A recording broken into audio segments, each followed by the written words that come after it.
Good morning, good afternoon, everyone in attendance. Thanks for joining. So this afternoon and this morning, I'll have the opportunity to share a little bit about Adco and maybe just explain a little bit behind this article that was issued in Forbes in April of this year.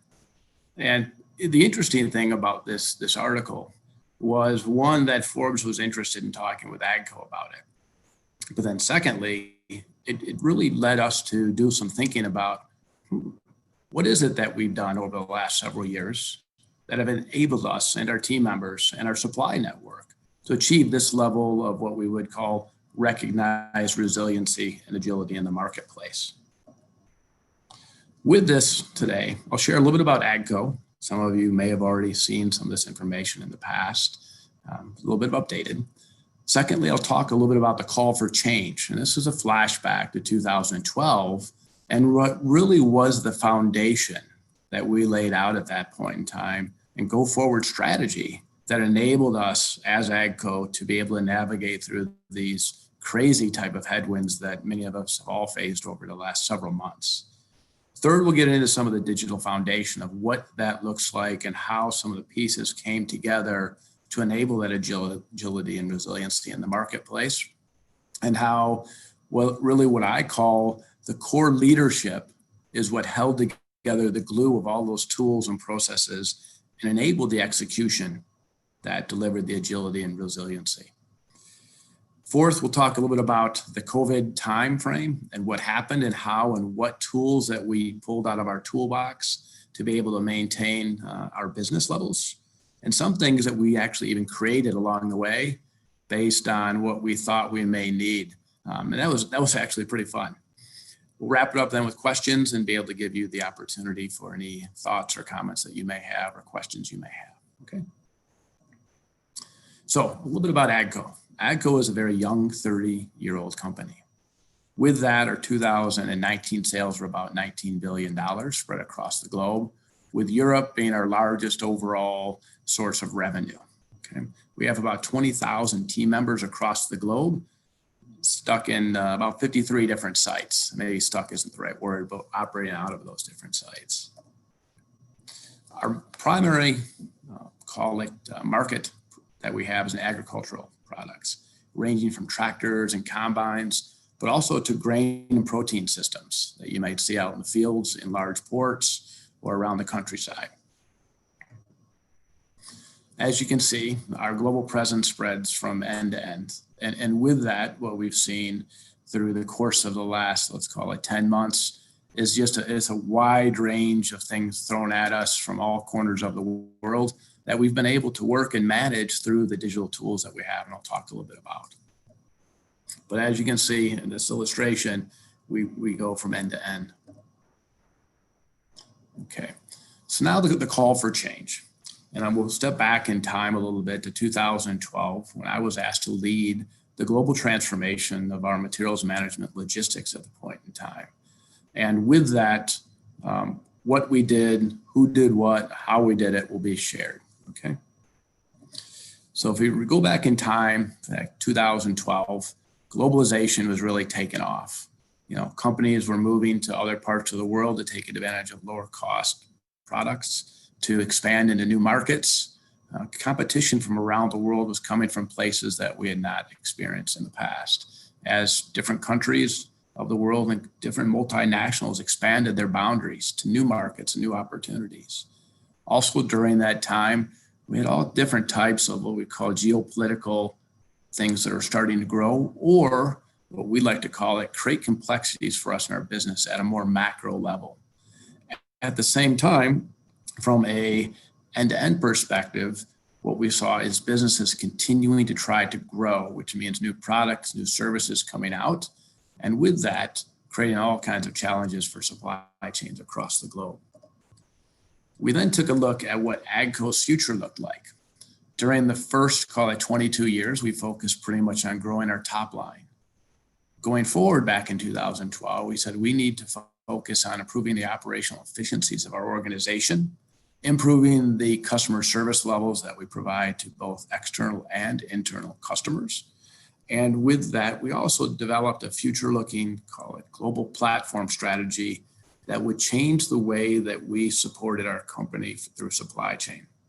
With that, evolving away from site-specific engineering of products to one where future state engineers from across the globe would be contributing ideas to new platforms that would be able to be produced in multiple continents around the globe in support of customer demand in those particular continents. That in itself was a huge, huge challenge for us, okay, as well as our supply chain. So in looking at the complexities that were occurring from a macro level, let's think of things that are inside your control or outside your control, to those that are more internal to what your company direction is, a bit more in your control. And with that, we said, well, how we're operating the business today in 2012 versus how we would need to operate in, say, 2018 was going to be significantly different. And as a result, we need to take a different approach to how we support our business and our customer base. During that time, I spent quite a bit of time listening to other functions. Where were we at in their view from a supply chain perspective? Where did they see the future market being from a customer perspective, from a functional need? And with that, what Adco supply chain defined was, we don't want to be as good as, we don't want to catch up. We want to set our standards high and well above where today's competition was and where today's innovation was at that point in time. What that led us to develop was our digital foundation for change. Okay. That digital foundation was based on tools, was based on processes, but most importantly, the leadership and the people that would hold all those elements together. Okay. So in order to effectively do that, we brought the groups together and formulated where is it that we wanted to go from those various segments, meaning tools, process, organization. So what you can see here is what we call our maturity journey and the playbook. And what you see on the lower left side was kind of our starting point here. We were a little bit reactive. We were very much decentralized in terms of how we worked, where we worked, who we worked with. Our suppliers were constantly telling us you're a very difficult customer to deal with because although you are called Adco, you operate as if you're all independent companies.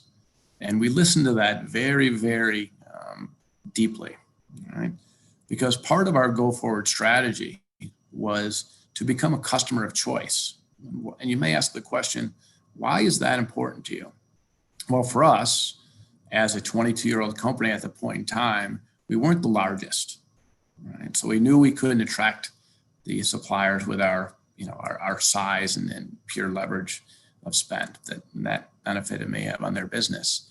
So rather we said, how is it that we can become attractive by becoming a market disruptor, by becoming a market leader, by becoming an easier customer to do business with? And that was a very important part of our overall transformation. And I urge all of you that are thinking about or in the midst of going through a transformation to not leave out your supply network. It's very important today, and going forward will become very, very important in your abilities to be agile, to be resilient, to get things done that your business needs you to get done in support of growth, of margins, of revenue, or whatever it might be, market share. Okay. So during that time, as we were bringing the teams together, we got input. We've got their buy-in. We've got their ideas through workshops, through lots of collaboration, and through routine calls that we had at the beginning every week. Okay, so just imagine talking about strategy and going forward and where are we at, where do we want to go, tools, processes, a lot of work. And part of that investment was getting the people's buy-in and ownership to where we were going, right? Because the best way to get to a destination is to have a team of people that are aligned on the vision, okay? And that's what a lot of this foundational phase, and call it 2013 and 2014 was. Within that, what we said was we need to have a globally standardized, digitized B2B with our supply network. So B2B would include how it is that we exchange information, whether that's orders, whether it's forecasts, simple communications, but also on the transportation network, also on how we're able to move the containers, returnable packaging back and forth. Also, how it is that we're able to evaluate a supplier's performance and provide them feedback with how they're doing versus our expectation in their eyes. When I talked earlier about having a global platform strategy from an engineered product perspective, what we found was, many suppliers had never engaged in what a European set of requirements would be for new product introduction. When we talk about, PPAP and control plans, how we structured that was very simply, we put it in a standardized format online that would allow suppliers from around the world to utilize the same exact system.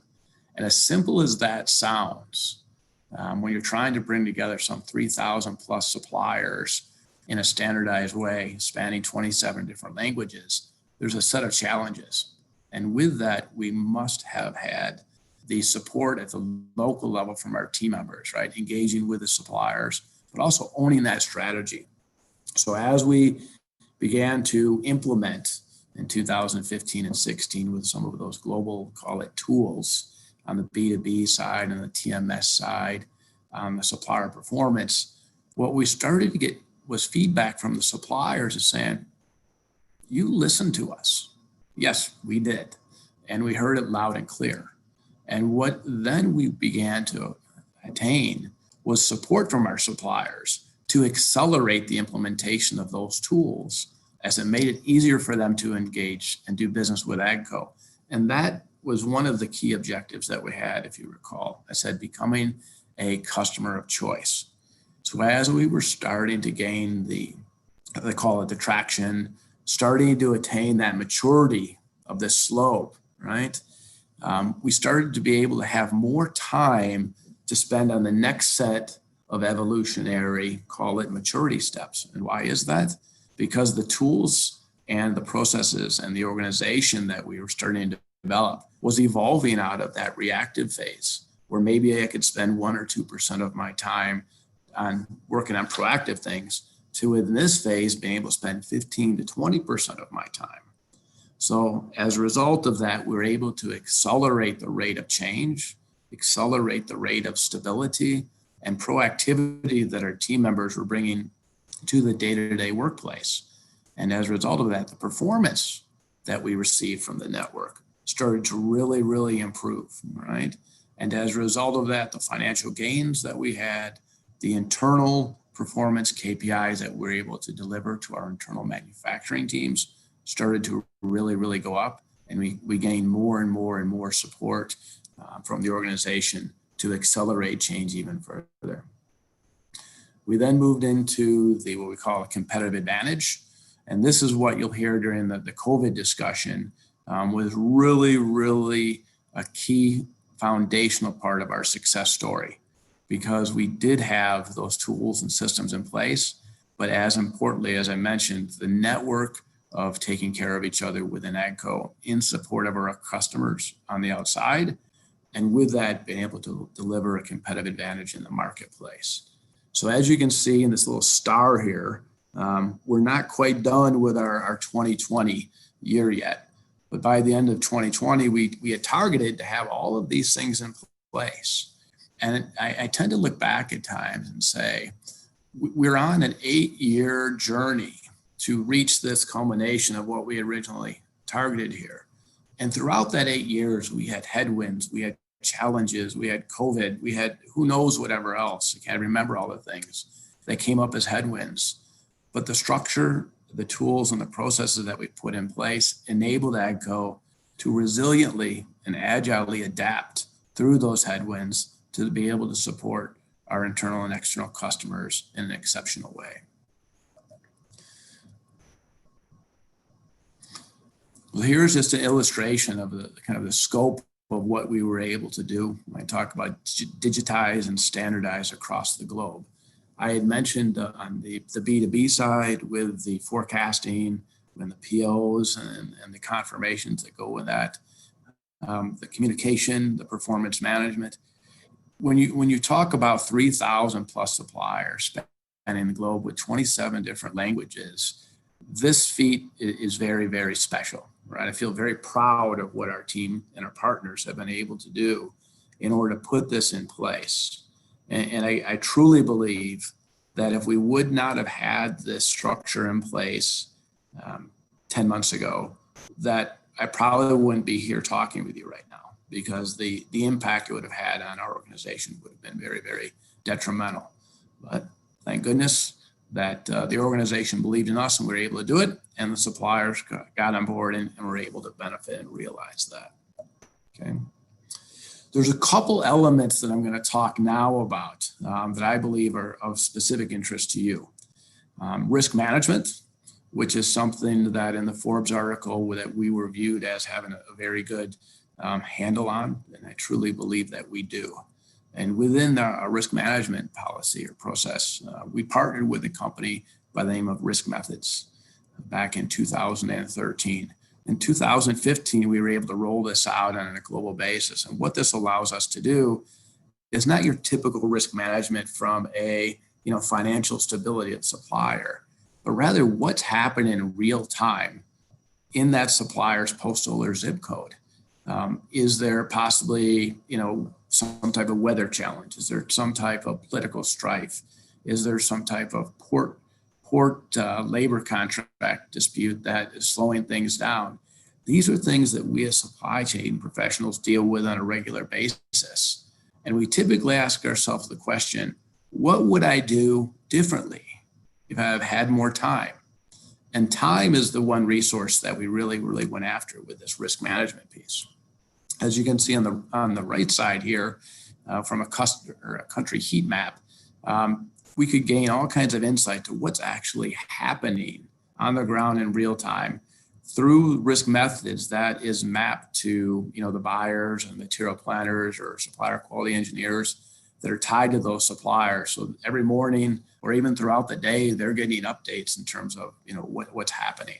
Very foundational part we'll talk to a little bit later. And then the second key piece is the organizational structure. Right? So the team that I have the luxury of leading is made up here on the materials management, the demand planning, logistics, and custom side. Purchasing is a peer group that works very, very well with us. But since 2012, this group has been talking, as I mentioned, on a weekly basis in terms of what's happening within the markets. How are we supporting each other as each of the regions is a customer and supplier of each other? That is an absolute critical thing of success in our case. And I'll show you why a little bit later. So risk management and organizational structure, things to keep in mind as we move into the next section, please. Okay. So now with the COVID organizational and execution, let me take a drink of water. All right. So in this section, we'll do a little bit of flashback in time earlier this year to what happened. And during that time frame, how Agco moved, how we collaborated with our partners, how we collaborated internally is something we'll share some insight on and what we believe was a differentiator in the marketplace. Okay. So flashback in time, beginning of the year, very few people had even heard of the COVID-19. We called it something different back then. But what I can share, in December of 2019, during my last visit to China, we had a discussion about something that was starting to catch the news within China and that we want to keep our ears on. As we transitioned through 19 and into 20, that topic started to pick up again. And our leadership in China said, we think that this is going to become a major deal that we need to be prepared for managing from a agility and resiliency perspective. I'll use those words now. And this little star right here on the left side is really where we went into what we call combat mode, okay? And during that time is when the Chinese government extended the typical Chinese New Year period by an additional 3 days. The insight that we were hearing from our team members was that the Chinese government was going to be imposing some restrictions. And at the end of those restrictions, companies would be allowed to return to work, provided that they could support their business and their team members, their people, with a safe operating environment. And at that point in time, we were like, what is that? Okay. So I'm not going to go into all these other details. Some of you may remember them. Some of you may have felt some pain. What we'll talk through is the journey of how we navigated that. So on January 27th, shortly after that initial extension, we pulled together what we call a weekly call that had basically a cross-functional group that was supported by the daily regional calls to manage what their needs were based on what we were hearing. Okay, you can imagine early in the challenge in late January, there was still a lot of questions in terms of what would happen, and we didn't have the answers. But what we did know was that in order to restart our factory on February the 10th, we would need to have personal protective equipment for ourselves. And then we asked the question, what about our external suppliers? So on I believe it was the 27th of January, that first call went out to saying, this is what we believe we as AGCO China will need to return to work. The rest of the AGCO family went to work, and let's just say it was pretty phenomenal what happened there. So February 7th, fast forward another week, we start to see results of what's happening in China with the virus.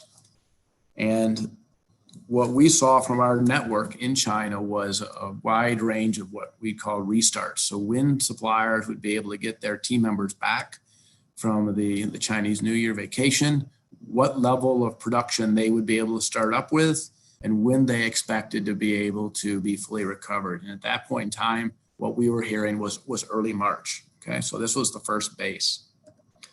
From there, we then started to look at the transportation, right? So as suppliers are coming back in, could we move product? And what we found across China was a wide set of headwinds that we were able to navigate through with our partner ForFlow. And let's just say it got to be quite interesting when we're having to ask the local governments in China for permission 2 days ahead to ship product from, province A to province B, right? And a complete another layer of requirements that we weren't used to and we didn't plan for, but the team jumped in and was able to get it through.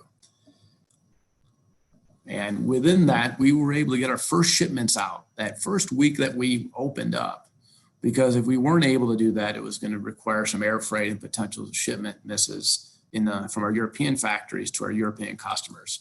Not exactly how I wanted to do it.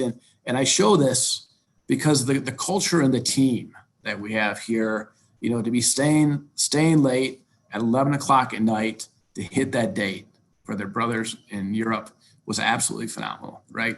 How that team pulled together and made it happen. Okay. So now we're starting to see that the COVID is getting outside of China. So we asked the question, where is it going? How can we get a hold of this? How can we start to prepare and take decisions on what may happen versus what has happened and have a limited ability to decide? For this, we utilize our risk management system, as I mentioned earlier, with risk methods. And what you can see here is a real deal of when the lockdown started to happen in the northern regions of Italy, right up in here. And we were able to determine which of our suppliers, I think we had 183 suppliers in the general affected area. We began to pull inventory ahead to the tune of about 10 days of extra inventory before COVID was really even starting to be talked about in Italy. And how did we do this? We were able to basically tie the number of cases to the postal codes that our suppliers were in. So as we saw different growth rates in different postal codes, we could surgically determine where we could have some increasing risks of supply. That was a very, very much a game changer. So we were able to do that in Italy as well as South Korea and Japan very, very early on.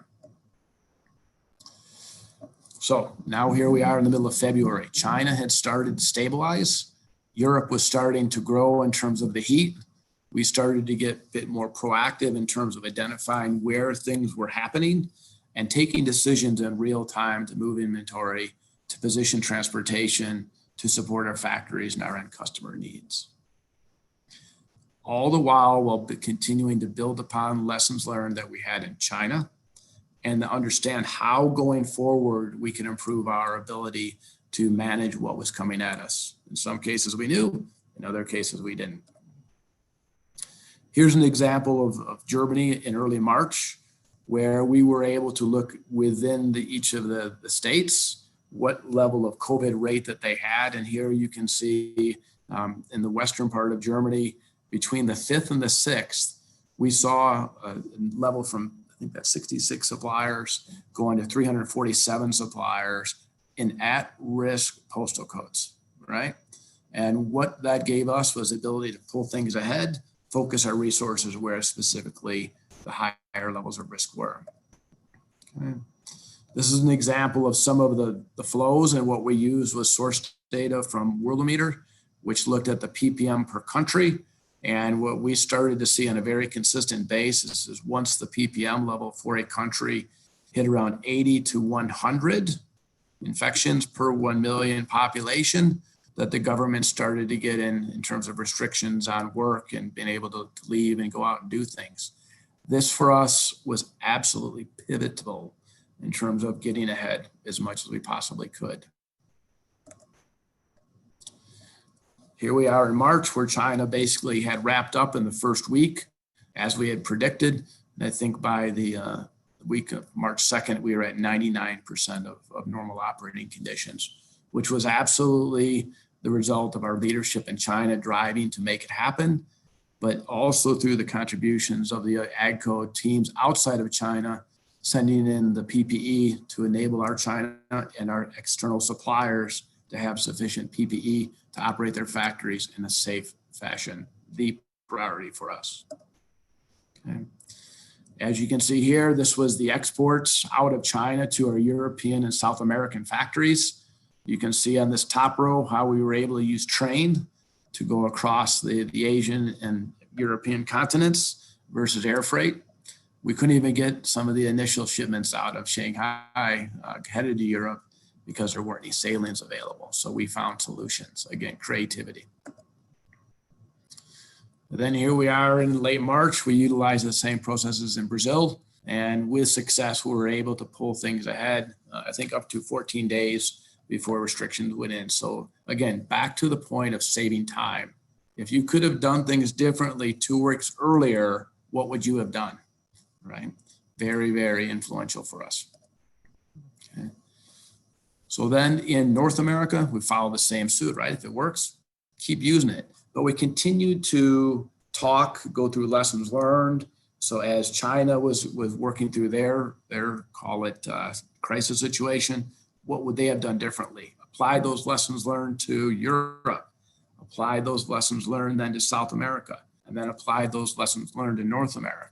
So believe it or not, North America for us was the least impacted region out of everything because we were managing time so well up front, right? I'll show you a couple examples in Europe for what our team was able to do. This is an example of a supplier of ours in California on the West Coast. And we received, notice from them that they were being shut down because of government restrictions. We were able then to provide them with a letter basically indicating that Adco in the agricultural sector was a protected industry that needed to be operating. And as a result of that, within a couple of days of getting that, legal documentation to them, they were able to get their factory up and running and prevent any type of shortages from happening and late shipments. Again, when we look at the playbook of how we were able to do that, we understood the problem, we asked the right questions, we defined the right resources, and we executed with explicit speed. Another example near Chicago, Illinois, where another supplier was impacted. We gave them the letter to get them restarted. And from there, they were able to identify they didn't think they had enough PPE to keep their factory workers feeling safe. And again, back to us having a priority of safety first, we were able to dispatch product from about 40 miles away in our distribution center in Batavia to them, and they were up and running the following Monday. And again, this is what being a customer of choice is. It means we're doing things to help our suppliers help us. okay? So in summary and wrap up and questions, the organizational effectiveness is absolutely a key piece of how and why we were able to be successful. Safety we put first. People were the number one priority, not running our factories. Run them first, safely. Secondly, make our needs. Communication. Keep your teams and keep your people aware of what's going on. Where can they help? And what we found were people were coming out of the woodwork to help. Usually we don't have the luxury, right? But by keeping people aware, they stand the call. Prepare for what may happen. Have playbooks ready, scenarios. If X happens, I do Y. If Y happens, I do X. The more prepared you are, the less time you're able to save. And time is the most valuable resource that we cannot recover. Think about how you can simplify, and then be positive, right? Highlight those success stories. Highlight those people that are going above and beyond. The glass is always half full, and it can get fuller, okay? This was an absolute critical piece in our weekly updates, and people like to hear they're doing a good job. What's that do? It reinforces them to do a good job better the next time, right? What more could we ask for? And then final, in summary, plan for volatility. If you're getting ready to put together a new strategy, think about all those crazy things that could happen. Develop an adaptable and agile culture, right, within your group. Be prepared to manage complexity, because complexity is not going to go away. It's going to get more crazy as time goes on. So try to find a way to manage it. Technology can do that. And then maybe in closing, I've got four partners up here, right? Don't feel that you need to develop everything yourself internally. Look outside for subject matter experts or companies. Then utilize their expertise, bring it together, become the cog in the wheel that brings a bunch of different companies together that can help you and your organizations achieve another level of performance or results that you wouldn't be able to do for 5 years because you try to do it yourself. Okay. And I think that leads to questions, Daniela.